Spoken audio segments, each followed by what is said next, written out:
Hi, ಹಾಸನದಿಂದ ಪೃಥ್ವಿ. ನಿಮಗೆ ಇವತ್ತು ತಿಳಿಸೋಕೆ ಹೋಗಿರೋದು ಒಂದು ಮೆಥಡು. ಫೋಟೋನ ಪೆನ್ಸಿಲ್ ಥರ ಕ್ರಿಯೇಟ್ ಮಾಡೋದು ಯಾವ ಥರ ಅಂತ ಒಂದು ಗೂಗಲ್ ಫೋಟೋದಲ್ಲಿ ಒಂದು ಆಪ್ಷನ್ ಬಿಟ್ಟಿದ್ದಾರೆ. ಅಲ್ಲಿ ಕಾಣಿಸ್ತಿದೆಯಲ್ಲ, ಒಂದು ಕ್ರಿಯೇಟ್ ಅಂತ ಒಂದಿದೆಯಲ್ಲ, ಅದ್ರ ಮೇಲೆ ಕ್ಲಿಕ್ ಮಾಡಿದರೆ ಒಂದು ಆಪ್ಷನ್ ಬರುತ್ತೆ, ಫೋಟೋ ಪೆನ್ಸಿಲ್ ಕ್ರಿಯೇಟಿಂಗ್ ಅಂತ.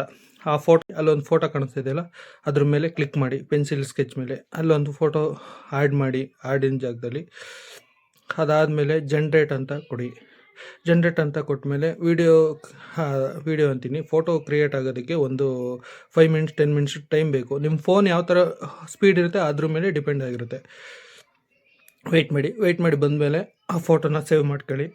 ಅದನ್ನು ತೆಗೆದ್ಬಿಟ್ಟು ನಿಮ್ಮ ಸ್ಟೇಟಸಲ್ಲೋ, ನಿಮ್ಮ ಇನ್ಸ್ಟಾಗ್ರಾಮಲ್ಲೋ, ಫೇಸ್ಬುಕ್ಕಲ್ಲೋ ಎಲ್ಲಿ ಬೇಕಾದ್ರೂ ಅಪ್ಲೋಡ್ ಮಾಡ್ಬೋದು. ತುಂಬ ಲೈಕ್ ಬರುತ್ತೆ, ಚೆನ್ನಾಗಿದೆ. ನನಗಂತೂ ತುಂಬ ಇಷ್ಟ ಆಯಿತು ಈ ಫೀಚರು. ನಿಮಗೂ ಇಷ್ಟ ಆಗಿದ್ದರೆ ಇದನ್ನು ಒಂದು ಸರಿ ಲೈಕ್ ಮಾಡಿ, ನನಗೂ ಲೈಕ್ ಕೊಡಿ, ಶೇರ್ ಮಾಡಿ. ನಿಮಗೂ ಲೈಕ್ ಆಗುತ್ತೆ ಅಂದ್ಕೊಂಡಿದ್ದೀನಿ ನನ್ನ ಮಾತು.